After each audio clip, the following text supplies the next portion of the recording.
I have been thinking about this message for a while and eager to give it because I just think, I think that's just a real place where I know I found myself and maybe you find yourself. I was thinking about the fact that, you probably could use a punctuation symbol to define where you might find yourself on your faith journey. And so just to have a little bit of fun with these, I believe there's some exclamation mark people in the room.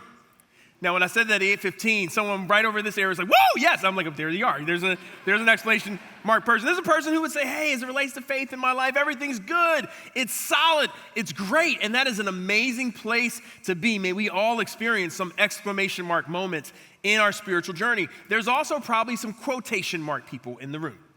And quotation mark people say, the Bible says it, I believe it, and that settles it. And there is something profoundly simple in a good way about that confidence in God's word. Now, there's probably also some semicolon people in the room. And let's be honest, none of us really know how to use a semicolon. So this is maybe the person who is uncertain and kind of wavering or maybe even wrestling. Then there are ellipses people in the room. I can be all too often an ellipses people, which is that I'm moving too fast and I skip over the really important things because I need to slow down. And maybe there's some ellipses people like me in the room. Then there are these kinds of people in the room. And that's a real place, maybe of anger, maybe of bitterness, pain, maybe burnt out. You may not think about these symbols as symbols of faith. This one for sure you think of when you think of a symbol of the Christian faith, the following Jesus, the cross, and it is the most probably ubiquitous symbol of our faith. But what I want to make a case for today is that this symbol is equally important in our faith journey. Because, and we're going to ask a lot of questions today, here's the first one. What if asking God honest questions was more important than blindly accepting and believing everything we're told about God? See, questioning seems to be acceptable. I would say even celebrated in our culture. It is certainly more celebrated to be intellectually curious than to be certainly arrogant. That's why I love what Bertrand Russell said. He said, the trouble with the world is the stupid are cocksure and the intelligent are full of doubt. Or you may think about the words of the wise prophet Ted Lasso, who said, be curious, not judgmental. And so there's a word when it comes to doubt, when it comes to questioning, that's used a lot in our culture, and it's the word deconstruction. And deconstruction is a popular word. It's also a very polarizing word. I think oftentimes people who have a negative connotation to deconstruction think about deconstruction at its worst, which at its worst is not really about trying to rebuild a faith or rebuild an understanding of civic society, but it's really about just tearing things down. And I think that's oftentimes why people have a negative connotation to the word deconstruction. But I would say deconstruction at its healthiest is actually having the courage to pull apart the things that you've already believed or who have been passed down to you so that you can actually rebuild from that an authentic faith and get to a place of true understanding. Now, the question is, what would Jesus say to those who are deconstructing? What would Jesus say to those who are asking honest questions? I think this is what Jesus would say in Matthew 7:7. He says, ask, and it will be given to you. Seek, and you will find. Knock, and the door will be opened to you. For everyone who asks receives, and the one who seeks finds, and to the one who knocks, it will be opened. But maybe you grew up in a church like mine, or maybe you just have this question in this space. Well, Chuck, doesn't wrestling with my faith and having these doubts make me a bad Christian? To which I would say, no, I think it makes you a normal Christian. This is a study that was done by Barna Research, and they asked adult Christians, do you ever struggle with doubt? And this is what the data said, that 12% of the people that they surveyed said, I frequently wrestle with doubt. 16% occasionally, 24% sometimes. So clearly the majority of people who identify as followers of Jesus, 13 and above, that's who they looked at, these people say, hey, I wrestle with doubt. I frequently, or I always wrestle with doubt. Which may lead to the question, what are we to make of the other 48%? They're liars. That's what they are. Let's be honest, no one on this stage, me, Brian, any of the teachers, anybody that leads worship, no one on this stage is without our doubts. We're not without our doubts. That's true for all of us. But here's the big idea today. What if Jesus wants to show us that our doubts aren't the barrier to faith, but that doubt is a doorway to faith? That's what Jesus wants us to know today. La duda es una puerta a la fe. And so we're going to look at an encounter that Jesus has with one of his 11 closest friends. This guy was one of the 11 disciples. And just to give you context, this story that we're leaning into today happened after Jesus had risen from the dead. Not only had he risen from the dead, he had shown himself to some of the people who knew him, and so they had seen the resurrected Jesus. And yet, in John 20, verse 24, we find these words. It says, "Now Thomas, one of the 12, called the twin, was not with them when Jesus came." So Jesus had come and appeared to the 10 other disciples, but Thomas wasn't there. So the other disciples told him, "We have seen the Lord." But he said to them, "Unless I see in his hands the mark of the nails, and place my finger into the mark of the nails, and place my hand into his side," Jesus was pierced on his side on the cross, "I will never believe." And I just have to say, I feel so sorry for this guy Thomas. You ever had a moment in your life that wasn't your best moment? And it becomes the moment that you're defined by? I mean, for millennia, the guy is honest. He's asking honest questions. And yet for millennia, he's been nicknamed Doubting, like that's his first name. I just feel bad for Thomas because Thomas, I actually think, has something to teach us. I don't think Thomas was in a negative space. I think Thomas was in a learning space, an open space. I think there's something in Thomas that we all need to learn from today. But I feel so bad for him. And you've had this happen. You know how it is. You forget one birthday party, and you're forgetful Frank. You know? I mean, you show up late to one office meeting, and you're tardy Tina, right? You miss one Zoom call, and you are no-show Nancy, like literally nothing there. There's just the blank screen. You spill one cup of coffee at Crossroads, and you are messy Mike. You know, you ask one awkward question in a small group, and you're awkward Annie. You know, you tell one boring story, and you're boring Bob. I mean, so not fair. It'd be like if people, caught you on a lazy day, and they started calling you Lazy Susan. Ooh. That one stuck. Sorry if your name is Susan out there. But behind this nickname, Doubting Thomas, is someone we can learn from. And the beautiful thing is what we see is that Jesus actually meets Thomas in the midst of his doubt. And I believe he will do the same for you. So let's just reclaim this guy. Let's give him a fuller picture. There are other names. There are other names that through millennia could be true for Thomas. You could call him Chosen Thomas. Because think about it, of all the people who ever lived on the planet, he was one of the 12 that got to walk with the Son of God for 3 straight years. Man, that's an awesome thing. You can call him Chosen Thomas. You may even call him Loyal Thomas. Because Thomas, there was this moment where Jesus was going back to a city called Bethany, where the leaders in and around that city had threatened to kill him if he ever returned. And while the other disciples had a little bit of fear about that, Thomas is like, let's go with him, even if that means we're going to die. So you could say he was ride or die Thomas. I mean, he has other names. You could also say that he was Seeker Thomas. Thomas asked a profound question of Jesus that led to an even more profound answer. We're going to look at that in just a little bit. But the question Thomas asked is, how can we know the way? Thomas was an honest seeker. And Crossroads is a church that is for seekers.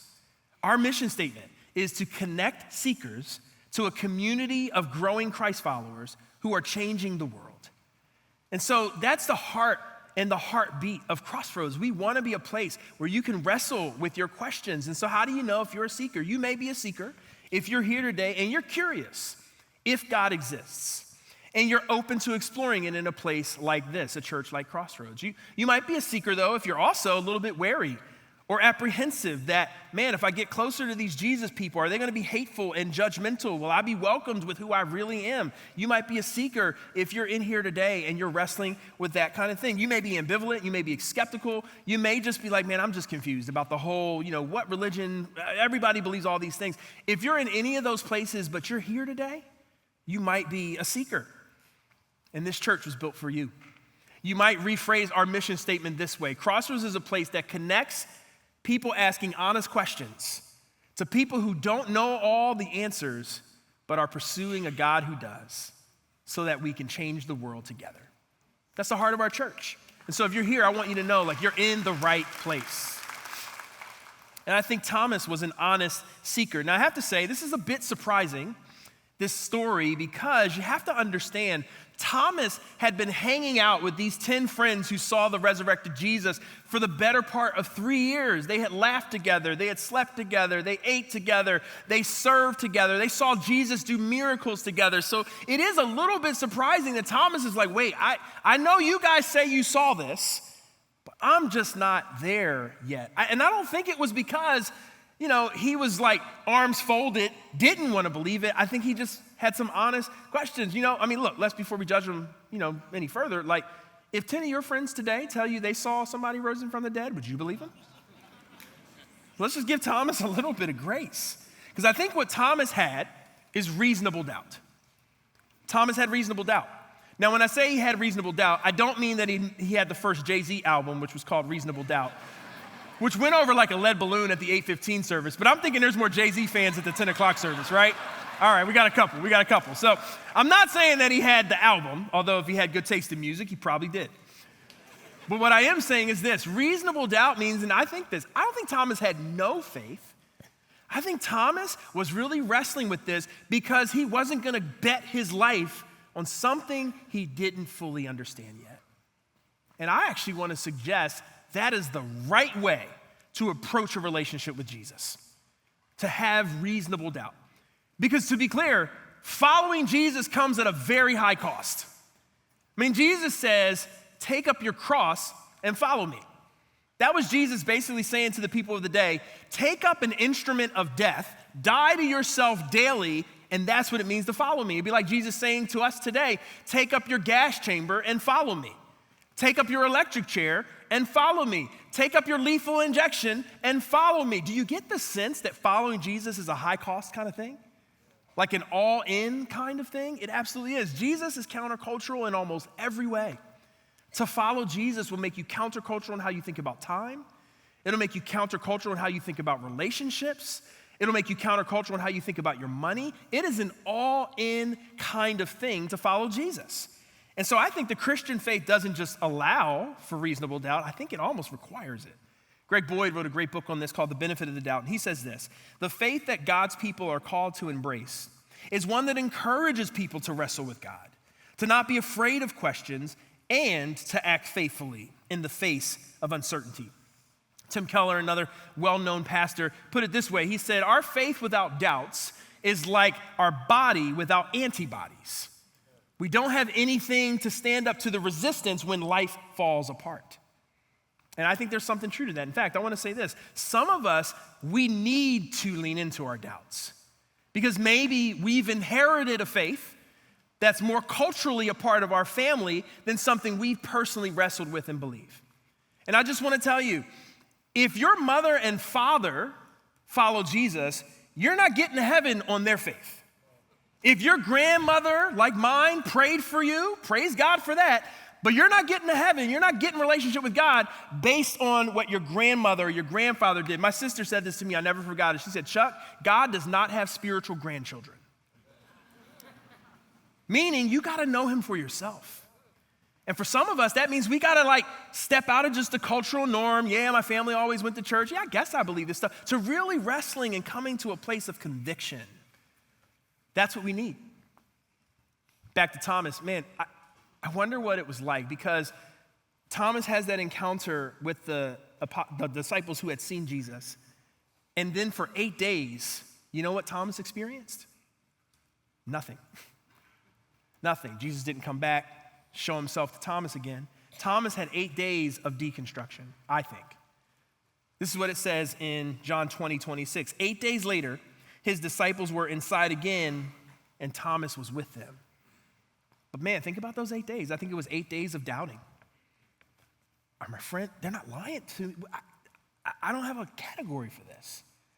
I think it was 8 days of longing. I think Thomas was like, if this is true, why doesn't Jesus just appear to me? And maybe you've asked that question. I think Thomas was really in a place of struggling. I think there's probably people in here who feel like Thomas did in those 8 days. Where you like Crossroads, you've been coming. And you know what? You may even love some of the people here because they're your spouse or your kids or your parents. And for them, the faith thing is clicking. Like they've gotten baptized or they're the ones that are raising their hands in worship. Like something's happened. They get it in a way that you haven't gotten it. And you might feel a little bit on the outside looking in. And I just want to say to you, if you feel that way, man, I don't think your doubt means you're distanced and further from Jesus. I want to encourage you that maybe your place of doubt means you're knocking on the doorway. And Jesus is knocking on the doorway to reveal himself to you like he revealed himself for Thomas and like he did for me. I was thinking about this in my own life. And, I had a period in my early teen years where I wouldn't say I had a lot of intellectual doubts about the story of the Bible, but I certainly had to go on a journey of like, do I believe this for me? And where does this information come from? And it helped me. Actually, I think it's one of the reasons why I'm a teacher today is because I really wrestled with that truth and had to work through that. So when I think about doubt in my life, I don't think about these intellectual doubts, but I tell you what I do think about. I think about experiential doubts that I still can have. The places where I have doubted God the most have been the places where life has been the most hard for me. So I think about my dad who had dementia and never was healed of it. I think about how there have been times where I wasn't sure if my marriage was going to last.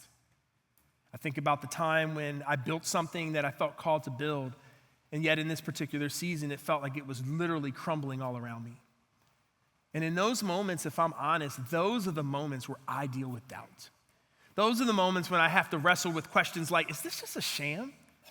Have I just been saying this so long that I believe it too, but it's not necessarily true? Why isn't God showing up for me in my real life? Why is it that I see this person having this experience and this person having this experience, and yet I feel like there's a brick wall between me and heaven? Nothing seems to be working. And I've been in those places. Those are the places I have had doubt, that I have had doubt. And I have to be honest with you, the only reason I think that I haven't jettisoned it all, the only reason that I haven't done what tons of pastors in America are doing every day, walking away from faith, the only reason that I haven't done that is because if I'm honest, in those places where life was the hardest and I felt the most distance from God, what I was experiencing from God was such gentleness and kindness. I never felt judged. I never felt like I couldn't be honest. And it didn't mean that all of a sudden I got the answer, or all of a sudden the thing changed. But man, all I can tell you is this: when life is at its hardest and my doubts have been the highest, is when I have experienced God be at his most gentlest with me. And so I just want to encourage you that your doubt can be a place where you encounter God. Because let's be honest. If you're in here and you're sitting with doubt, you don't need more information necessarily. I'm not going to give you 3 or 4 facts and all of a sudden you're going to be like, oh, now I don't doubt anymore. That's not how it works. We don't need more information. You know what we need? We need an encounter with the living God. We need to experience the living God coming to us. And I believe he still comes to us. I believe he's a God who still wants to encounter you. Because here's another question. What if we weren't created to just be seekers, but we were created to be finders? We're created to be people who actually do encounter the living God. There's a time and a place for being open-minded. There's a time and a place for being open-handed about things of faith. But when you begin to encounter God, it's time to move from open-handed to closing your hands on the truth you've experienced. It's time to go from a place of standing at the doorway that is called doubt and walking through the doorway, not perfectly, not because you're 100% certain, but because I'm experiencing something that God seems to be drawing me, and so I'm just going to take the next step. There's a time for that. There's a time for that because I want you to know this. Jesus is truth. But he's not the kind of truth that's an idea. Jesus is a person, and he wants you to embrace him as truth. And he wants to embrace you as truth. He wants you to build your life around him. I told you that Thomas asked a profound question that Jesus provided an even more profound answer to. Thomas said, Lord, how are we to know the way? And in John 14:6, Jesus answers him and says, I am the way and the truth and the life. No one comes to the Father except through me. But Jesus stands ready. He stands able to help you and I walk through the doorway of our doubts and take maybe baby steps, but intentional steps toward the living truth. That's what he did for Thomas. And so what I want to do is I want to take you into Thomas's encounter with Jesus. 8 days later, Thomas had an encounter with Jesus. And I believe you can have this encounter as well. So we're going to do something a little bit different for several minutes. And what it is we're going to do something called imaginative reading of the Bible. Because the truth is, I wasn't there in the first century. You weren't there in the first century. We weren't in the room. But God has given us the best tool for encountering him that we could ever want, and that is our very own mind and our very own imagination. So I'm going to have you do something that's been a practice of mine in reading the Bible. For the last couple of years, I've been doing this more and more and finding it to be very, very life-giving for me, and I pray that it will be for you as well. So we're going to turn it down in the room, and I'm going to invite you to actually close your eyes if you're comfortable. If you are uncomfortable with your eyes closed, you can certainly keep them open. And I think you can still be with us in this moment. Rather than just reading this story of Thomas's encounter with Jesus, I want you to experience it. So I want you to take a moment. And as you settle where you are, just take a few deep breaths.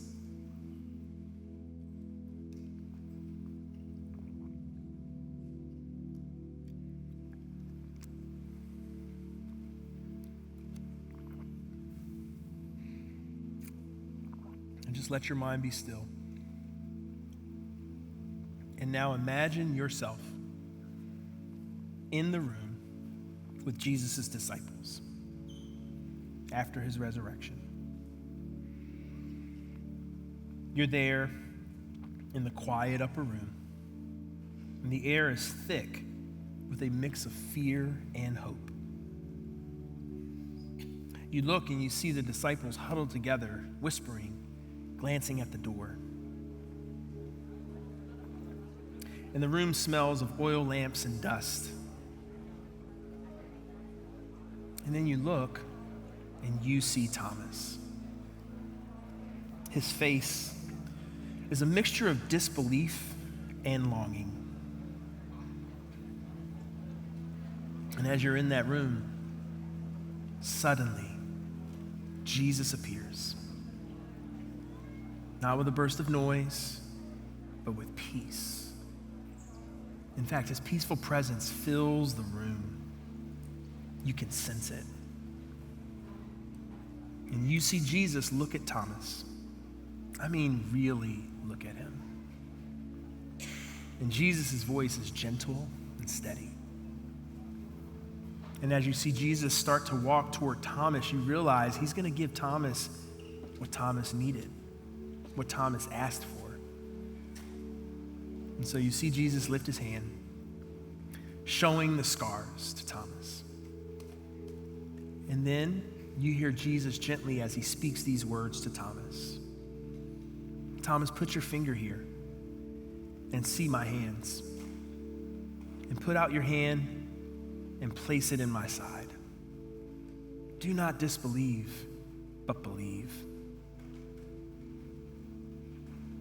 And as you watch this interaction in your mind's imagination, what are you thinking or feeling? Take a moment to just catalog your thoughts.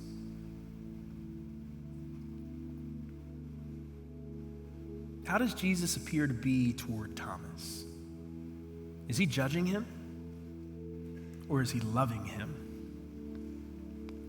If you were to step into Thomas's shoes in this moment, what would you be thinking or feeling? Again, take a moment to express those thoughts in your own heart and mind.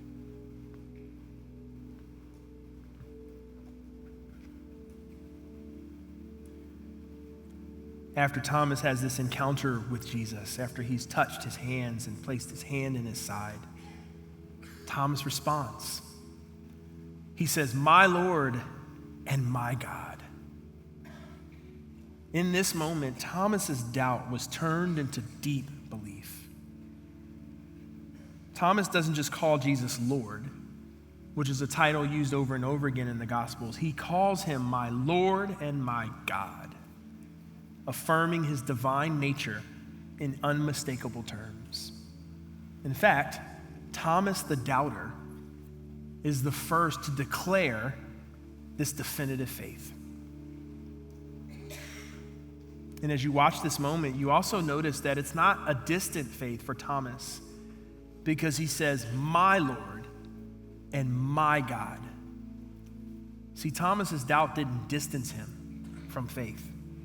It was his doorway into real faith, a deep faith, a lasting and personal faith in Jesus. Stay in that room. Stay in the scene. And now imagine this. As your eyes are fixed on Jesus, you turn and you see that Jesus turns slowly. And now, Jesus is looking straight at you. His eyes meet yours, not with anger, but with love, with a knowing smile and deep compassion. And as Jesus looks at you, he says the words we find next. "Have you believed because you have seen me? Blessed are those who have not seen and yet have believed." And you realize that Jesus is speaking those words as a blessing to you, as an invitation to you and I. Imagine Jesus saying this to you right here, right now. Just stay in that moment. Fix your eyes on Jesus' eyes. What do you feel as he looks at you? How does his voice sound to you? What do you see in his eyes? I want to give you a chance to respond. Just take another minute. And whatever seems good and right to share with Jesus in this moment, just say it. You might want to say it under your breath. You may want to say it just in the quietness of your own heart. You may want to write something down. Just take a minute. Stay in this moment with Jesus.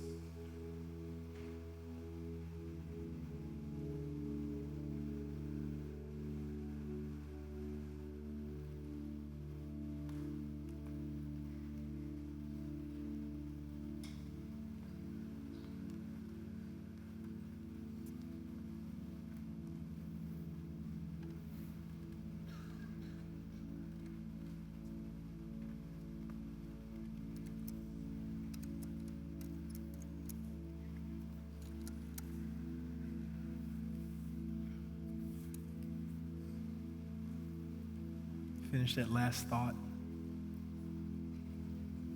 And when you're ready, take a deep breath, open your eyes, and come back to present.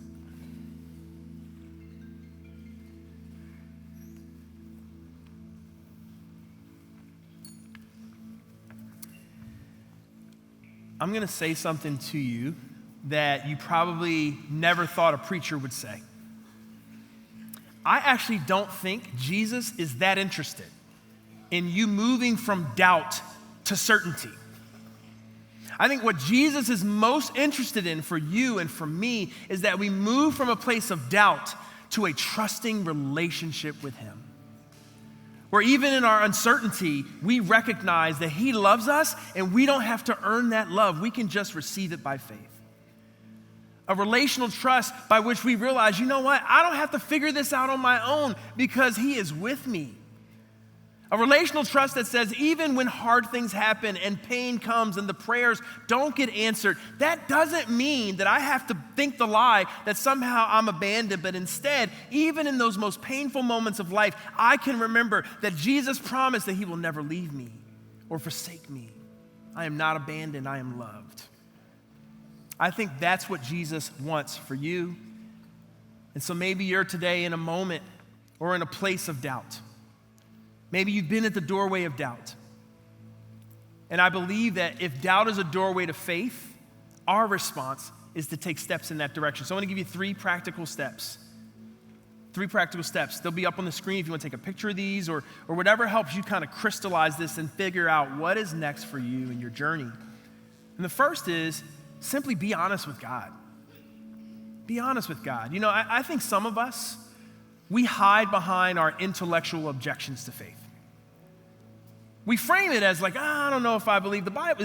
Can the Bible be trusted? Like, there's some things in the Bible that feel like they don't make sense to me, or maybe I don't think the Bible has credibility because it's been, gerrymandered by man. Sometimes that's real. Sometimes we hide behind those intellectual doubts because what really is struggling for us is we've been hurt. We may have been hurt by people who called themselves Christian. We may have experienced abuse in any kind of form by people who showed up on Sunday morning and act like they love Jesus. And I just want to say, if that's you, man, just be honest with God about that. In fact, I'm going to give you a very tangible way that you can do that today. After I pray, there are going to be people up here at the front who would love to pray for you. And you can come up to them and you can just say, hey, here's what I would like prayer for. Or maybe you want to do this. Maybe you just want to say that doubt out loud to another person. Someone who will just hear it, be present with you, and pray for you. And so I just want to encourage you, maybe your step today is simply to be honest with God.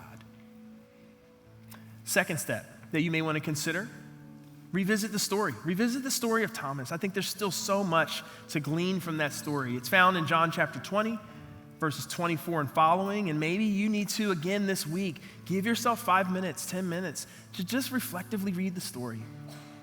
To go back into that imagination, to be back in that room and see if there's anything else that Jesus might want to reveal. I believe that you can encounter him in that way.